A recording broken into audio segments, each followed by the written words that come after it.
ஒருவேளை இந்த குட்டி ஜோசியர் சொல்றது உண்மையா இருக்குமோ?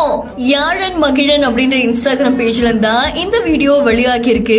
இந்த வீடியோல ஒரு குட்டி பாப்பா வச்சு ரொம்ப கியூட்டான ஒரு கான்செப்ட் தான் பண்ணிருக்காங்க. அண்ட் அவர் சும்மா டான்ஸ் ஆடுறாரு. பட் அவங்க பேச பேச அவர் ஆக்ஷன் பண்ணவும் அதெல்லாம் உண்மை அப்படின்ற மாதிரி சொல்றாங்க. இதுல யாழன் நல்லா படிப்பானா, அண்ணனுக்கு உடம்பு சரியாயிடுமா, அப்பா பெரிய ஆள் ஆயிடுவாங்களா, அம்மா ஜிம்முக்கு போவாங்களா அப்படின்னு எல்லாத்துக்கும் இந்த குட்டி பாப்பா ரொம்ப அழகா கியூட்டா டான்ஸ் ஆடுறாரு. கடைசியில மாமாக்கு கல்யாணம் ஆகிடுமா அப்படின்னும் போது மட்டும் எந்த ஒரு ஆக்ஷனும் ரியாக்ஷனும் காட்டாம அப்படியே இருக்காரு. என்னடா இது எதுவும் சொல்ல மாட்டாரு அப்படின்ற மாதிரி அங்க இருக்கிற எல்லாரும் சிரிக்கிறாங்க. அண்ட் அது மட்டும் இல்லாம இந்த குட்டி பாவா பண்ற ஒவ்வொரு விஷயமும் அவ்வளவு கியூட்டா இருக்கு. நம்ம வீட்டுல இருக்கக்கூடிய குட்டி குழந்தைங்களை வச்சு ஏதாவது ஒரு விஷயங்கள் நம்ம பண்ணிட்டே இருப்போம்ல, அப்படிதான் இவரை வச்சும் இந்த ஒரு விஷயத்தை யோசிச்சிருக்காங்க. அண்ட் இந்த வீடியோ பார்த்து நிறைய பேர் என்ன சொல்லிருக்காங்கன்னா, பொம்மை மணியன் போட்டவரு பொய் சொல்ல மாட்டாரு அப்படின்னு அவங்களும் கமெண்ட் பண்ணிருக்காங்க. இந்த வீடியோ உங்களை எந்த அளவுக்கு நெகிழ வச்சிருக்கு அப்படின்றத மறக்காம கமெண்ட் பண்ணுங்க.